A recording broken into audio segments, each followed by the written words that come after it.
नमस्कार साथियों, क्या हाल है। तो एक बार फिर मैं संयम अग्रवाल आप सभी का स्वागत करता हूँ डिफेंस क्रैक पे। तो गाइस, अपनी सीरीज ब्रह्मास्त्र सीरीज को कंटिन्यू करते हुए ये दूसरी क्लास आप लोगों के सामने मैं लेकर आ रहा हूँ। तो देखिए गाइस, मैंने आपको पहले ही बताया था, final GS question practice sessions to crack NDA 1 2021। Believe me, 50 से 60 नंबर अगर ज्यादा चाहिए तो ये ब्रह्मास्त्र सीरीज आप लोगों के लिए ही है। तो जवान, एक बार फिर आप सभी का स्वागत है डिफेंस क्रैक के यूट्यूब चैनल पर। एक बार फिर आप सभी का स्वागत है। आपका होस्ट, आपका दोस्त आपके साथ सदैव खड़ा है और हमेशा खड़ा रहेगा भी। तो क्लास स्टार्ट करने से पहले आप सभी से एक दरख्वास्त कि किसी ने अगर अभी तक चैनल को सब्सक्राइब नहीं किया तो सबसे पहले सब्सक्राइब कर लीजिए और बेल आइकन को भी प्रेस कर लीजिए ताकि लेटेस्ट अपडेट्स आपसे मिस ना हो। तो चलिए, बिना समय गवाए स्टार्ट करते हैं और देखते हैं आज क्या है। एक श्रृंखला जो है वो हम पहले देख चुके थे, आज दूसरी श्रृंखला लेकर आ रहे हैं। उससे पहले तो this is something about me, my name is Sam Agarwal. जैसे तो आप जानते ही हैं, वैसे तो cleared CDS and I've cleared several times. Appeared for SSB and AFSB. Right now, I am pursuing MA Polity. चलिए जनाब, तो ये हो गया हमारा छोटा सा इंट्रोडक्शन। अब करते हैं क्लास को स्टार्ट। देखिए, इससे पहले जो क्लास हमने ली है, बेसिकली उसमें हमने ज्योग्राफी के क्वेश्चंस डिस्कस किए थे। उम्मीद करता हूँ सबने वो क्लास देख ली होगी। अगर नहीं देखी अभी तक तो गाइस, मस्ट वॉच, बहुत ही बेहतरीन क्लास है। ऐसी ही different different days different different topics के साथ क्वेश्चंस, बहुत सारे क्वेश्चंस आपके लिए आने वाले हैं। तो keep ready for that, keep ready for that. अपनी कमर कस लो भैया, हम तैयार हैं, तुम भी तैयार हो जाओ ताकि पेपर में 50 से 60 नंबर ज्यादा अगर लाने हैं तो अपनी कमर कस लो। मैं तुम्हारे साथ खड़ा हूं, तुम भी मेरे साथ खड़े रहो। बिलीव मी, मजा आ जाएगा। चलिए, आज देखते हैं आज किसके क्वेश्चंस हैं और किस तरीके से कहानी चलती है। तो चलिए, बिना समय गवाए हम स्टार्ट करते हैं और पहला क्वेश्चन आपकी स्क्रीन के ऊपर ये रहा।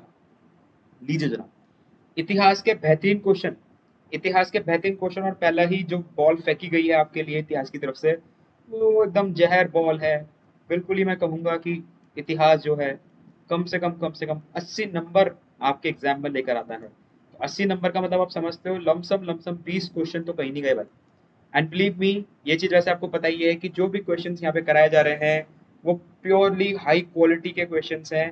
इनको करने के बाद तुम्हें खुद ही फील हो जाएगा कि तुम कौन से लेवल पर चल रहे हो। जी हाँ, चलिए, तो पहला क्वेश्चन आपकी स्क्रीन के ऊपर, पहला क्वेश्चन क्या कह रहा है देखो जरा।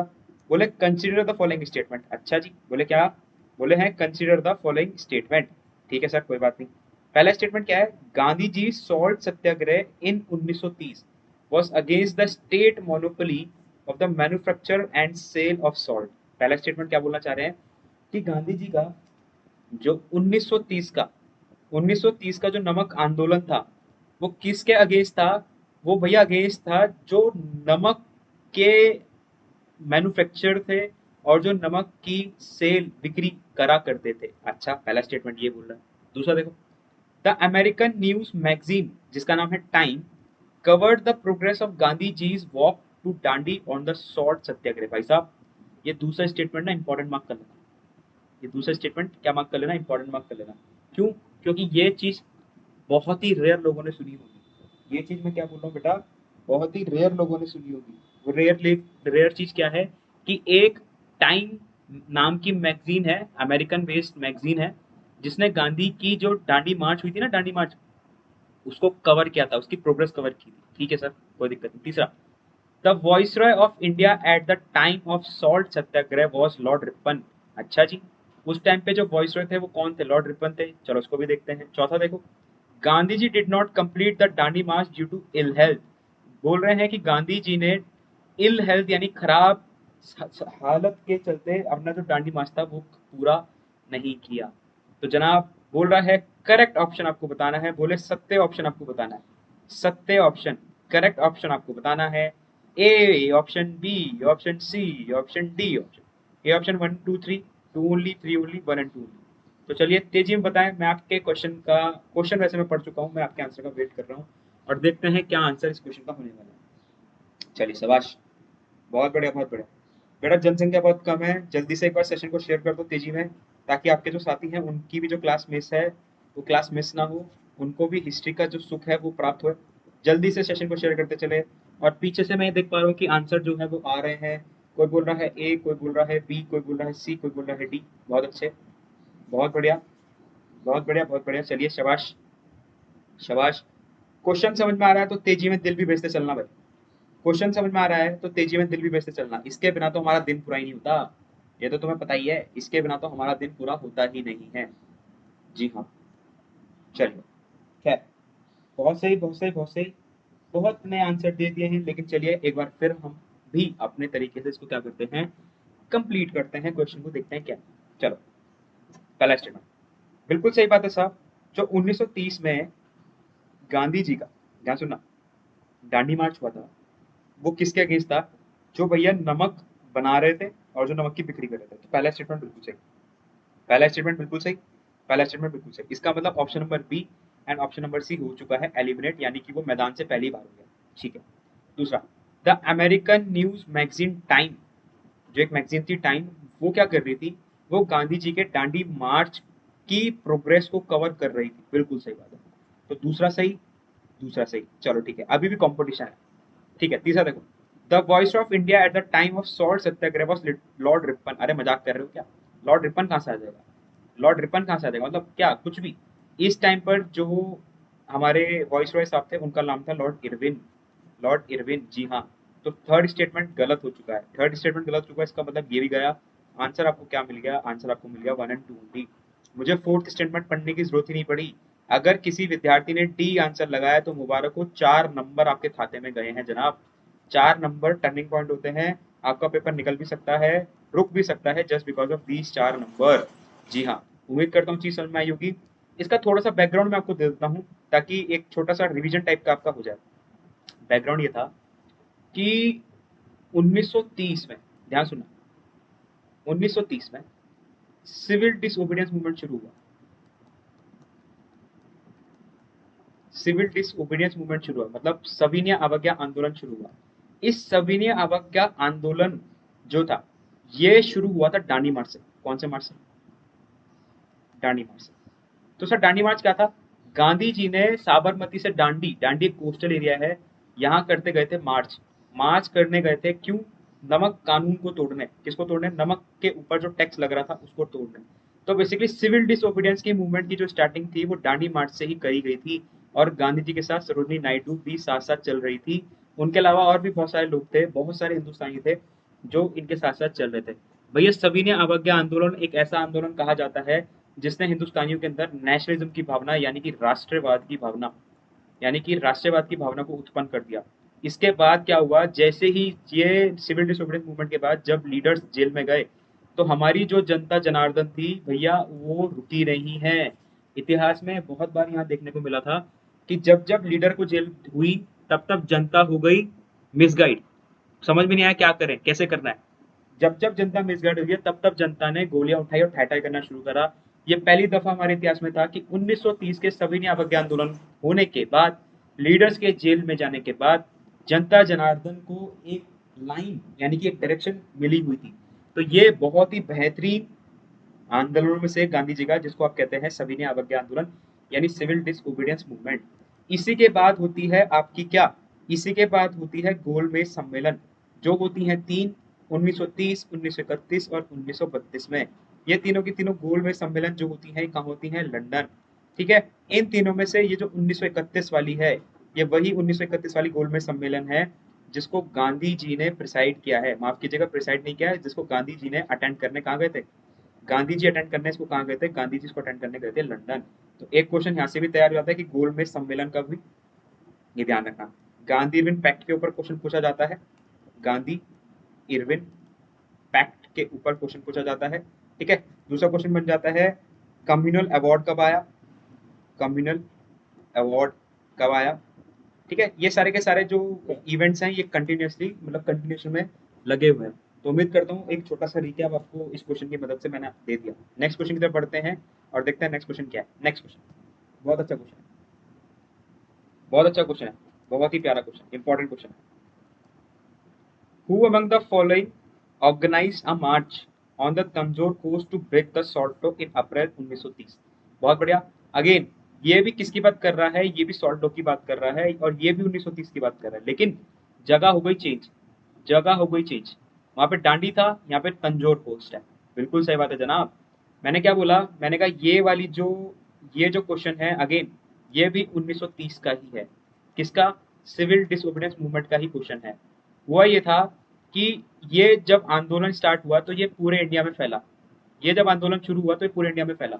जब पूरे इंडिया में फैला तो हर जगह अलग अलग लोगों ने इस आंदोलन का सपोर्ट किया।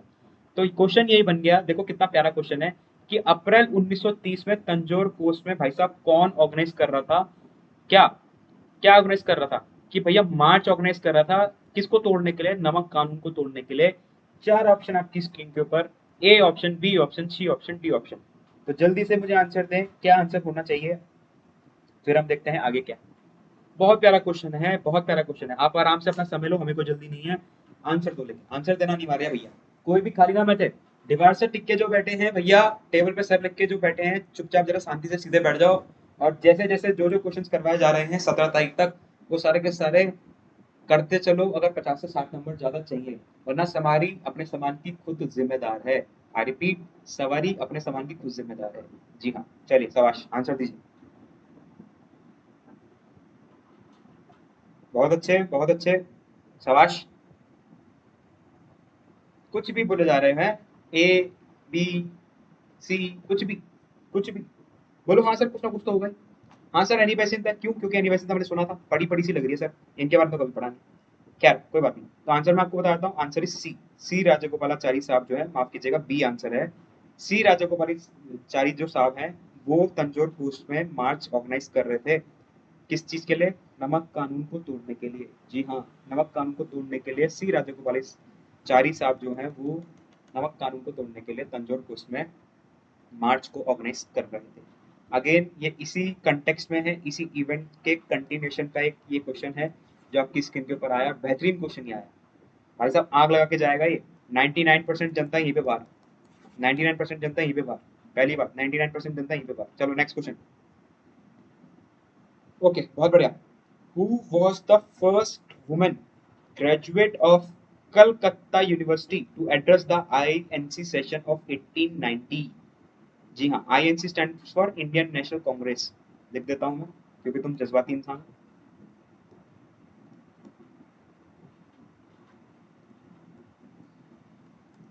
कब बनी आईएनसी? आईएनसी बनी 1885। बनाने वाले ए हु, यू एंड डब्ल्यू सी बनर्जी। ठीक है, कहाँ बनी? गोकुल दास तेजपाल कॉलेज। सर ये कॉलेज कहाँ है? ये कॉलेज है बॉम्बे। सर बॉम्बे कहाँ है? मुंबई। सर मुंबई कहाँ है? महाराष्ट्र। सर महाराष्ट्र कहाँ है? इंडिया। जी हाँ, चलिए क्वेश्चन आपकी स्क्रीन के ऊपर। पहली महिला, पहली महिला जो ग्रेजुएट हैं कलकत्ता यूनिवर्सिटी से। बहुत प्यारा क्वेश्चन है भाई, बहुत ही प्यारा क्वेश्चन है।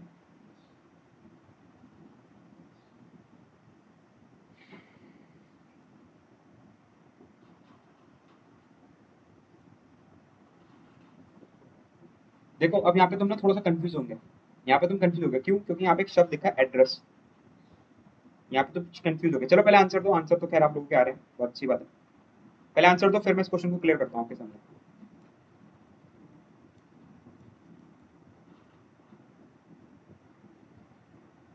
शाबाश। तो आंसर इज कदम्बरी गांगुली। कदम्बरी गांगुली जी जो है, वो पहली महिला ग्रेजुएट है कलकत्ता यूनिवर्सिटी से, और जिन्होंने आईएनसी का सेशन 1990 का क्या किया था, एड्रेस किया था। अब सर कंफ्यूजन कहाँ है? कंफ्यूजन है यहाँ। कंफ्यूजन ये है कि सर एक तो होता है शब्द एड्रेस और एक होता है प्रिसाइड, यानी कि प्रेसिडेंट। एक होता है शब्द एड्रेस और एक होता है प्रेसिडेंट, तो ये दोनों शब्द अलग हैं। मैंने क्या बोला? मैंने कहा अगर कोई आपसे पूछे कि पहली महिला जिसने आईएनसी का सेशन एड्रेस किया, तो आंसर आएगा कदम्बरी गांगुली। लेकिन अगर कोई तुमसे पूछे कि पहली महिला जिसने आईएनसी की प्रेसिडेंटशिप को संभाला, तो आंसर आएगा एनी बेसेंट। ध्यान से सुनना। अगर कोई तुमसे पूछे पहली महिला जिसने आईएनसी के सेशन को एड्रेस किया, तो आंसर है कदम्बरी गांगुली। अगर क्वेश्चन तुमसे पूछे कि पहली महिला जो आईएनसी की अध्यक्ष बनी, तो आंसर आएगा एनी बेसेंट। पहली महिला जो आईएनसी की अध्यक्ष बनी, आंसर आएगा एनी बेसेंट। सर कब बनी बता देते तो मजा आ जाता। 1917 में बनी थी। कब बनी थी? 1917 में बनी थी।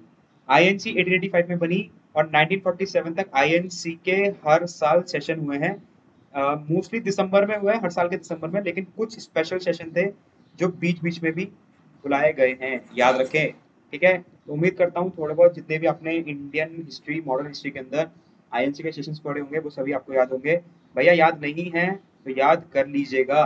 ठीक है, याद क्या करना है, कहाँ पर हुए, कब हुए, प्रेसिडेंट कौन था, कहाँ पर हुए, कब हुए, प्रेसिडेंट कौन था, कहाँ पर हुए, कब हुए, प्रेसिडेंट कौन था, कहाँ पर हुए, कब हुए, प्रेसिडेंट कौन था, ये आपको याद करना है।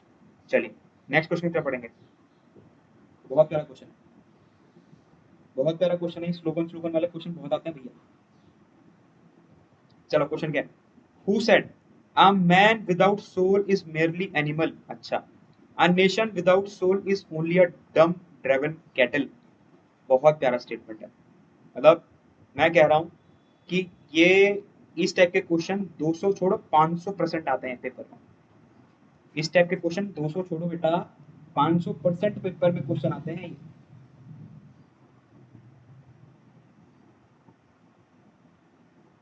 बहुत ही बेहतरीन क्वेश्चन है।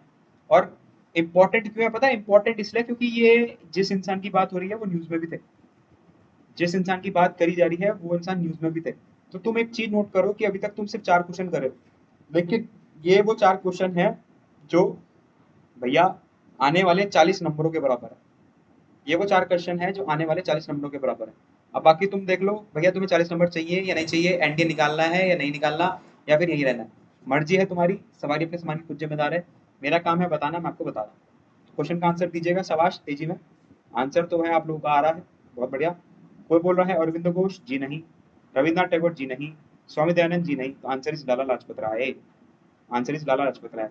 लाला लाजपत राय जी का स्टेटमेंट है कि भैया a man without soul is mainly animal, a nation without soul is only a dumb driven cattle. ऐसे क्वेश्चंस आपके एग्जाम में आते हैं जी। जी हाँ आते हैं। प्रधानमंत्री मोदी जी ने ट्रिब्यूट दिया था इनको हाल ही में। अगर कोई बच्चा करंट को थोड़ा बहुत अपडेट करके पढ़ रहा है तो उसको ये चीज पता होगी। लाला लाजपत राय, जी हाँ लाला लाजपत राय ही है जिन्होंने नेशनल कॉलेज बनाया है। नेशनल कॉलेज, सर ये नेशनल कॉलेज क्यों बता रहे हैं आप, नेशनल कॉलेज इसलिए इंपॉर्टेंट है क्योंकि भगत सिंह, सुखदेव, राजगुरु यहीं से पढ़ते थे। भगत सिंह, सुखदेव, राजगुरु यहीं पढ़ते थे। ये लाला लाजपत राय वही हैं जो सैमन कमीशन, जब 1928 में सैमन कमीशन आया था तो सैमन कमीशन के विद्रोह कर रहे थे लाहौर में, सैमन कमीशन को बाइकआउट कर रहे थे, जिसमें जेम्स स्कॉट जो उस टाइम का एसपी हुआ करता था उसने क्या दे दिए थे, लाठीचार्ज के आदेश दे दिए थे और हमारे लाला लाजपत राय साहब की क्या हो गई थी, डेथ हो गई थी। उसी के बाद एक इवेंट नजर आता है जिसको आप कहते हैं सॉन्डर्स मर्डर। उसी के बाद आपको एक इवेंट नजर आता है जिसको आप कहते हैं सॉन्डर्स मर्डर। क्यों, क्योंकि भरमदत्त और जो हमारे भगत सिंह साहब थे उन्होंने क्या कर दिया था, जेम्स स्कॉट के असिस्टेंट यानी सॉन्डर का क्या कर दिया था, कत्ल कर दिया था। यानी कि लाहौर कॉन्स्पिरेसी केस जो है वो यहीं से शुरू हुआ था। उम्मीद करता हूँ यहाँ तक की बात सभी को क्लियर है। अगर क्लियर है तो तेजी में दिल भेज दे सभी। अगर क्लियर है तो तेजी में दिल भेज दो सभी, तेजी में, बहुत तेजी में एकदम। अगर क्लियर है सभी को तो तेजी में दिल भेज दें। जी हाँ, कोई बात नहीं, 1 मिनट का समय लेंगे, तेजी में एकदम, बिल्कुल तेजी में।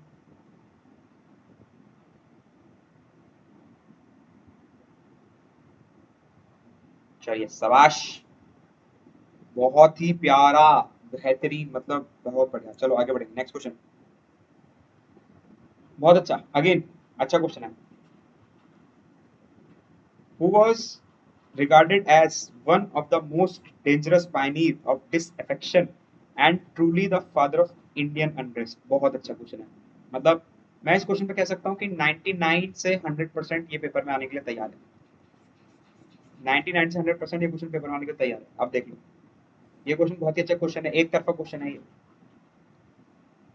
One of the most dangerous pioneer, भैया कौन है वो जो डेंजरस पाइनियर कहा गया है, किसका, डिसअफेक्शन का। और क्या कहा गया है, truly a father of Indian unrest, मतलब इंडिया में जो भी अनरेस्ट चीजें हुई हैं उन सबका फादर। अब भैया देखो, क्रांतिकारी का काम होता है क्रांति करना, है ना, लोगों का काम होता है बातें बनाना। तो बातें बनाने वाले बातें चले जाएंगे, क्रांतिकारी जो थे वो काम करके चले गए और तुम्हें आजादी देके चले गए। जी हाँ, तो बोल रहे हैं किसको बोला गया, महात्मा गांधी ने इंडियन इंटरेस्ट कुछ करा नहीं, सुरेंद्र नाथ वारी जी ने नहीं, दादा भाई नेहरू जी ने जी नहीं, बाल गंगाधर तिलक ने करा है, बिल्कुल सही बात। तो ये किसको बोला जाता है, ये बाल गंगाधर तिलक को बोला जाता है। तो आंसर क्या मिल गया, आंसर मिल गया सी। आंसर क्या मिल गया अपन लोगों को, आंसर मिल गया सी, बिल्कुल सही बात है, बहुत बढ़िया।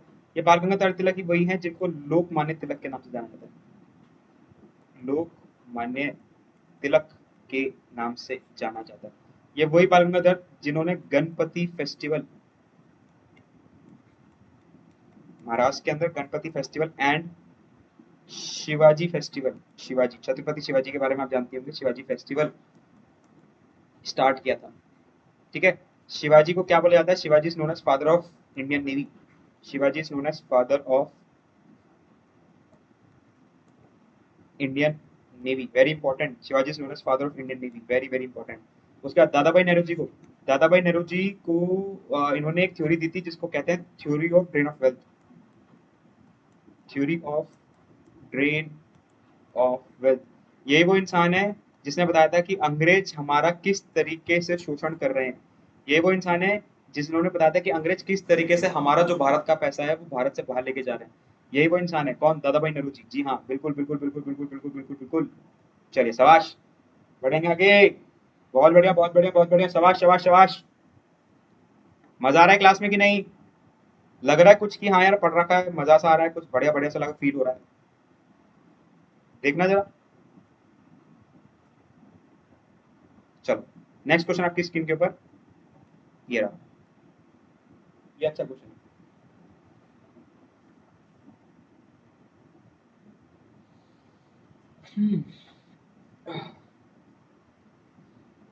बहुत प्यारा क्वेश्चन है जी हाँ।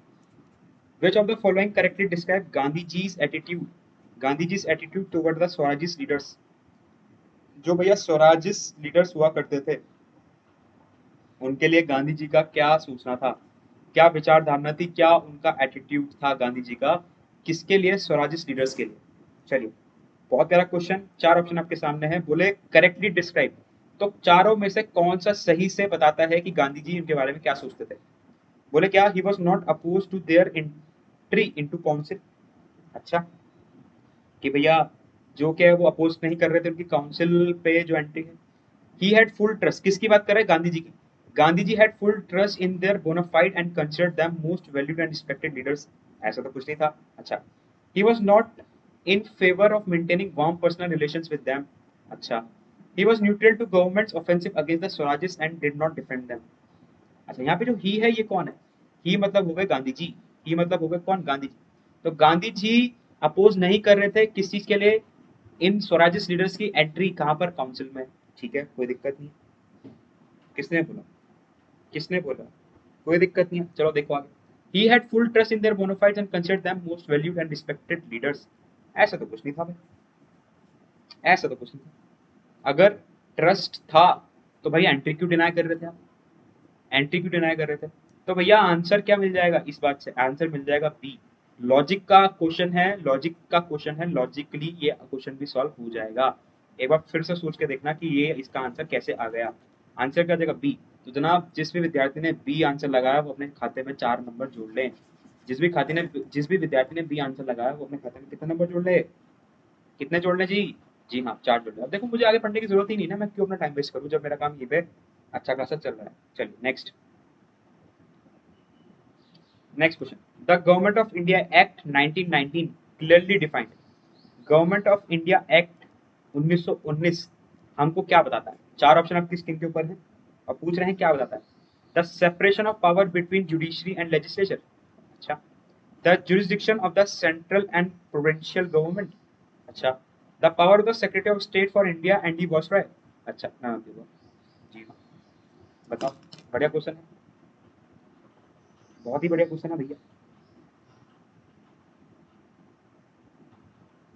बहुत प्यारा क्वेश्चन है।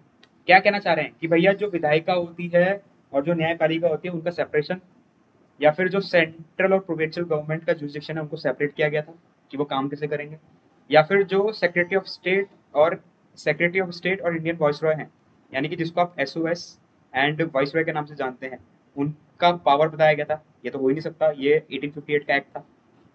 तो ऑब्वियसली बात है आंसर क्या मिल जाएगा? आंसर आपको मिल जाएगा जब jurisdiction of the central and provincial government. 1919 के एक्ट के अंदर आपको ये चीज बताई गई थी। 1919 के एक्ट के अंदर आपको ये चीज बताई गई थी, तो आंसर क्या मिल जाएगा? आंसर मिल जाएगा बी। आंसर क्या मिल जाएगा? आंसर मिल जाएगा बी। तो देखो अभी तक 7 क्वेश्चन हो चुके हैं, जरा अपना स्कोर एक बार चेक करो कि कितना आपका स्कोर बन रहा है। 7 क्वेश्चन से कितने आपने ठीक करे, कितने गलत करे, कितने स्किप करे, कितने स्किप करे? ये इंपॉर्टेंट नहीं है, लेकिन कितने गलत करे ये इंपॉर्टेंट है। कितने गलत करे ये इंपॉर्टेंट है भैया। क्यों? क्योंकि पेपर आ रहा है 18 तारीख को पेपर है, अगर नहीं आता तो मैं बता दूं। अच्छा, एक दिक्कत और हो गई बच्चों के साथ, एनडीए का पेपर, माफ करना, एनडीए का पेपर और एक्स वाई का पेपर दोनों किसी किसी बच्चे का साथ पड़ रहा है एक ही दिन, 18 तारीख। मतलब जिंदगी जो है वो कतई जहर हो रखी है, जिंदगी सही में पता है कतई जहर हो रखी है। अच्छा, एक चीज और, बहुत बार मैं देखता हूँ कि आपको नहीं पता कि आपको क्या करना है पेपर के लिए। तो मैं क्या करूंगा, मैं बहुत जल्दी डूज एंड डोंट्स पर एक वीडियो बना दूंगा for upcoming NDA. Dos and don'ts पर एक वीडियो बन जाएगी बहुत जल्दी से फॉर अपकमिंग एनडीए, कि भाई आपको क्या करना है क्या नहीं करना है, क्वेश्चंस को टैकल कैसे करना है, क्या नहीं करना है, ये सब डूज एंड डोंट्स पर एक बहुत जल्दी वीडियो आ जाएगा आप लोगों के लिए। उसको जरूर से देख लेना। पेपर में जाने से पहले भैया इस वीडियो को जरूर से देख लेना, आप सभी से दरख्वास्त मैं इसकी चीज की करूंगा। डूज एंड डोंट्स पर एक बहुत जल्दी वीडियो आपके सामने आ जाएगा। चलिए नेक्स्ट क्वेश्चन आपकी स्क्रीन के ऊपर ये रहा। Which of the following sets of newspaper which of the following sets of newspaper reflected the concern of educated Indian Muslims during the Khilafat movement? खिलाफत मूवमेंट हुआ था जनाब, अगर थोड़ा बहुत याद हो तो। जी हाँ, खिलाफत मूवमेंट हुआ था। तो बोल रहे हैं कि जो एजुकेटेड इंडियन मुस्लिम्स थे उनका कंसर्न किस अखबार के थ्रू रिफ्लेक्ट हुआ है। जो एजुकेटेड इंडियन मुस्लिम्स थे उनका कंसर्न किस अखबार के थ्रू रिफ्लेक्ट किया गया है। चार ऑप्शन आपकी स्क्रीन के ऊपर। ये भैया न्यूज़पेपर वाले जो क्वेश्चंस होते हैं ना, न्यूज़पेपर वाले, पिछले कुछ टाइम से ट्रेंड देखा जा रहा है कि न्यूज़पेपर से एक आधा क्वेश्चन तो आ ही जाता है पेपर में। पिछले कुछ टाइम से ये ट्रेंड देखा जा रहा है कि न्यूज़पेपर में से एक आधा क्वेश्चन तो आपके एग्जाम में आ ही जाता है। तो उम्मीद करता हूँ ये बात आपको क्लियर होगी। तो जल्दी से मुझे बताएं, ये क्वेश्चन बहुत हिलाने वाला क्वेश्चन है। मैं कहूंगा कि ये जो क्वेश्चन है ये एकदम ही जहर क्वेश्चन है। कैसा क्वेश्चन है बोलो? जहर क्वेश्चन है। अगर कोई बच्चा इस लेवल की तैयारी करके पेपर में जा रहा है ना भाई, तैयार हो जाओ, वो निकाल के आ रहा है। अगर कोई विद्यार्थी इस लेवल की तैयारी करके जा रहा है पेपर में, तो भैया तैयार हो जाओ, वो 100% पेपर निकाल के आ रहा है, 100%। बताओ आंसर।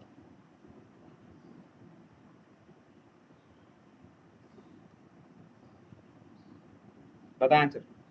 कॉमरेड एंड हैरमेट हैमेट Comrade and Hindustan Times, Zamindar and Muslim Voice, Comrade हैरमेट हैमडेड, जमींदार एंड अल हिलाल। तो बहुत अच्छे। कोई बोल रहा है ए, कोई बोल रहा है डी, कोई बोल रहा है सर डोंट नो। कोई बात नहीं, मैं बोल देता हूँ। कॉमरेड एंड हिंदुस्तान टाइम्स जो है भैया, ये दो न्यूज़पेपर जो भैया इस टाइम पर आपको क्या बता रहे थे, जो एजुकेटेड इंडियन मुस्लिम लोग थे उनकी मंशा बता रहे थे, उनका कंसर्न बता रहे थे कि वो क्या चाह रहे हैं। तो आंसर अपन लोगों को क्या मिल गया? आंसर अपन लोगों को मिल गया बी। ठीक है, 8 क्वेश्चन आपकी स्क्रीन के ऊपर हो चुके हैं। चलिए नेक्स्ट क्वेश्चन की तरफ पढ़ेंगे और देखते हैं नेक्स्ट क्वेश्चन क्या है। The partition of Bengal made in 1905। The partition of Bengal made in 1905। The partition of Bengal made in 1905। अच्छा, बस यही क्वेश्चन है। ठीक है, क्या बोल रहे हैं? It was annulled by the king. It was annulled by the king's proclamation at the Delhi Darbar in 1911। अच्छा देखो, it continued till India got independence. ऐसा तो कुछ भी नहीं था भाई। चलो कोई बात नहीं, देखते हैं आगे। It was the it was annulled as a result of Morley Minto reforms. अच्छा, it was revoked in 1908 because of स्वदेशी मूवमेंट। अच्छा, ऐसा तो कुछ भी नहीं। दोबारा देखो क्वेश्चन। बोले क्या है कि 1905 का जो बंगाल का विभाजन हुआ था, बस क्वेश्चन यही है। बोले हैं ये चार ऑप्शन में से करेक्ट स्टेटमेंट बताओ। तो ये तो हमें पता है कि सर 1905 का जो बंगाल का विभाजन हुआ था वो 1911 में एनुअल कर दिया गया था। वो डिसाइड कर दिया गया था कि जी बंगाल का जो विभाजन हुआ है वो गलत हुआ है, इसको वापस से एक कर दिया जाए। क्या कर दिया जाए? एक कर दिया जाए। तो अगर मुझे ये स्टेटमेंट नहीं भी आ रहा हो समझ, अगर मुझे ये स्टेटमेंट नहीं भी समझ में आ रहा हो, लेकिन मुझे ये चीज पता है कि यहाँ पे क्या लिखा है, यहाँ पे लिखा है 1911, तो भाई मैं आगे जाऊंगा ही नहीं। मुझे आंसर मिल जाएगा क्या? मुझे आंसर मिल जाएगा ए। जी हाँ, A is a correct answer. It continue till India got independence. अरे मजाक कर रहे हो क्या भैया? पागल हो जाते हैं हम। It was annulled as a result of Morley Minto reforms. No way sir, no way. 1909 तक का हमने वेट नहीं किया। ठीक है, it was revoked in 1908 because of swadeshi. अरे भैया, इसकी वजह से बंगाल का विभाजन हुआ, बंगाल का पार्टीशन हुआ है, पार्टीशन हुआ है, इसकी वजह से स्वदेशी मूवमेंट आया है। स्वदेशी मूवमेंट आया है। और ये स्वदेशी मूवमेंट लाने वाले कौन? लाल बाल पाल, लाला लाजपत राय, विपिन चंद्र पाल और बाल गंगाधर तिलक। ये नाम बड़ा फेमस है, याद रखें। ये नाम बड़ा फेमस है जनाब, याद रखें। बहुत ज्यादा फेमस हो गए थे इस दौरान, इस स्वदेशी मूवमेंट के दौरान। ये तीन चार नाम जो है, यानी कि जिनको आप उग्रवाद लोग कहते हो, एक्सट्रीमिस्ट कहते हो, ये बहुत ज्यादा क्या हो गए थे, प्रसिद्ध हो गए थे, फेमस हो गए थे, क्योंकि इनकी जो विचारधारा थी वो यही थी कि भैया इस मूवमेंट को बंगाल से बाहर निकालो।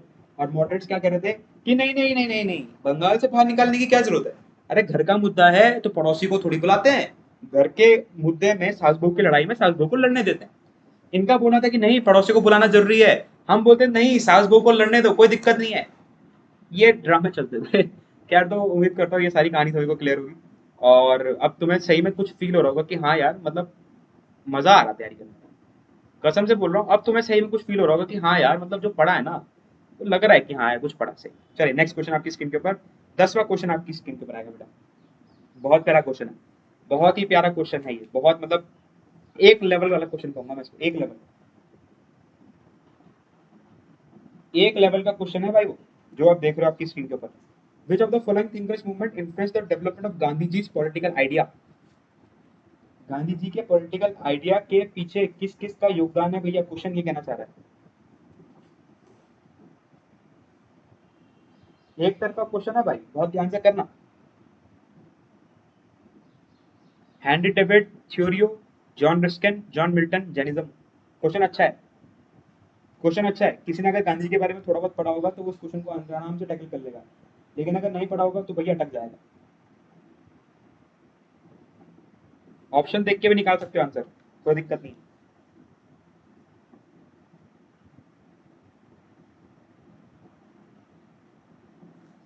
ऑप्शन देख के भी निकाल सकते हो। ये क्वेश्चन जहां तक मुझे याद आ रहा है प्रीवियस ईयर क्वेश्चन है। ये जहां तक क्वेश्चन मुझे याद आ रहा है ये प्रीवियस ईयर क्वेश्चन है। ईयर मुझे याद नहीं है कौन सा ईयर है, लेकिन प्रीवियस ईयर है।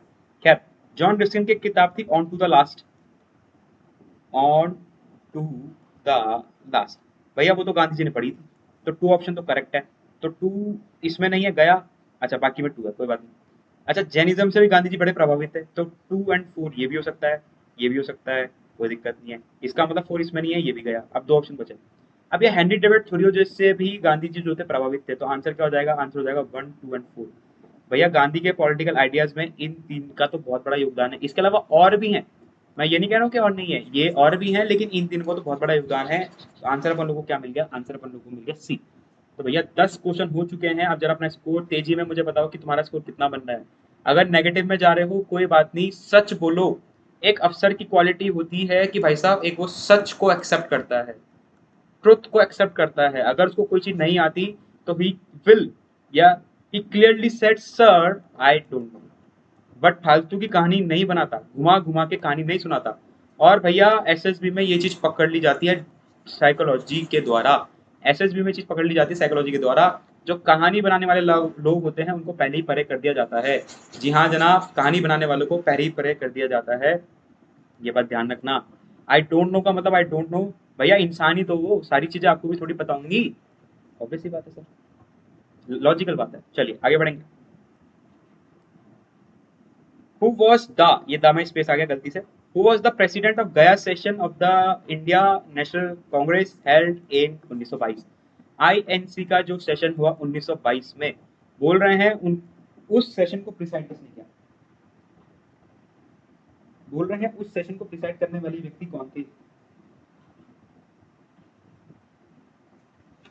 चलिए शाबाश, आंसर आपने शुरू हो गए हैं। कोई बोल रहा है ए, कोई बोल रहा है बी। पहले माफ कीजिएगा, क्वेश्चन चेंज हो गया, 1 मिनट।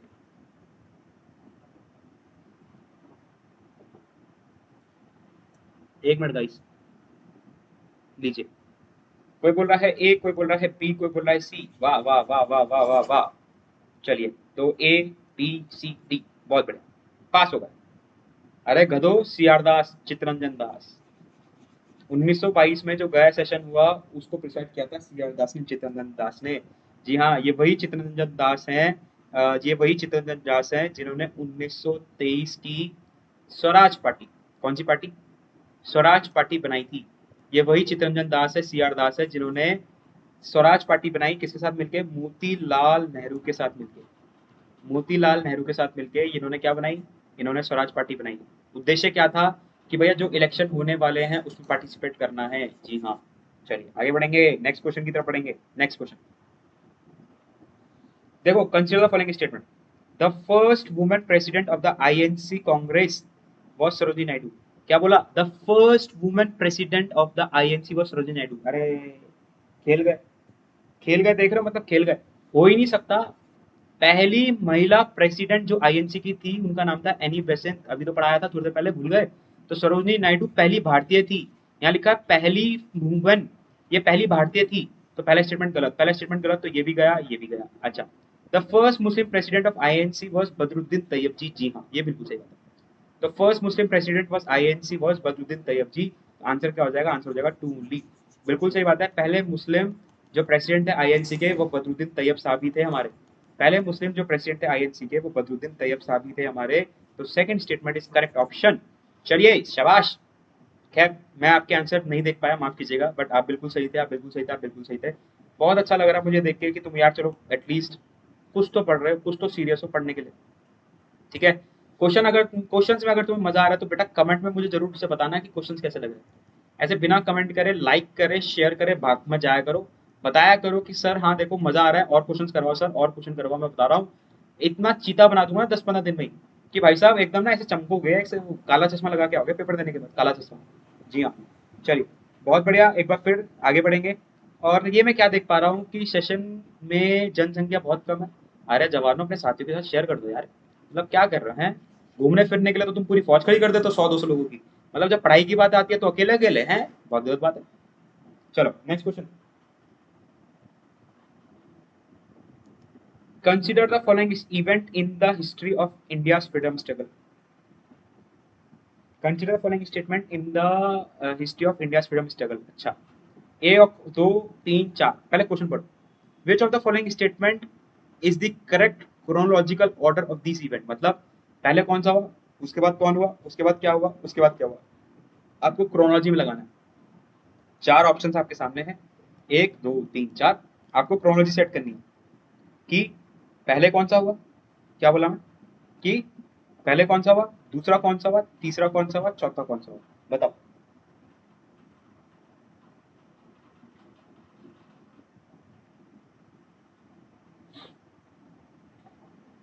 बताएं। बोला पूर्ण स्वराज कब लिया गया भैया, ये बोला। फिर सैमन कमीशन अनाउंसमेंट, ये बोला। फिर दांडी मार्च, ये बोला। नेहरू रिपोर्ट, ये बोला। क्रोनोलॉजी लगानी है। देखो ना, यहाँ पे एक शब्द लिखा है अनाउंसमेंट, तो बहुत ध्यान से खेलना, कभी कंफ्यूज हो। अनाउंसमेंट बोला यहाँ पे, अनाउंसमेंट, अनाउंसमेंट बोला है। सैमन कमीशन आया कब ये नहीं बोला है, बोला अनाउंसमेंट कब हुआ था। बहुत बढ़िया। चलो मैं बताता हूँ। तो भैया देखो जरा, मैं बता देता हूँ तुम्हें। अनाउंसमेंट कब कर दिया गया था? अनाउंसमेंट 1919 में कर दिया गया था। तो 2 ऑप्शन सबसे पहले आएगा।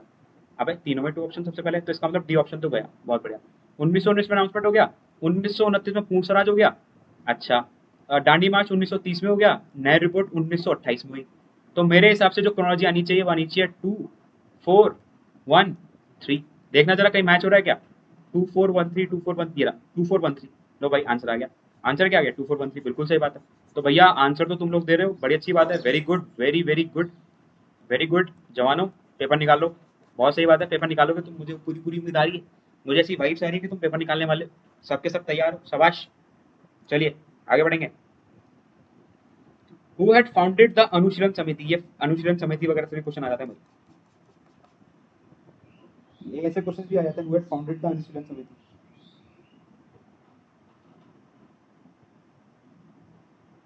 चलें, शाबाश।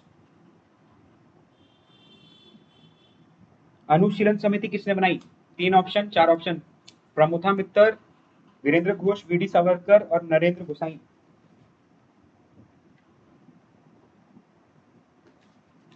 अनुशीलन समिति किसने बनाई? जी हाँ, बिल्कुल सही बात है, बिल्कुल सही बात है। आंसर आपका सी आ रहा है।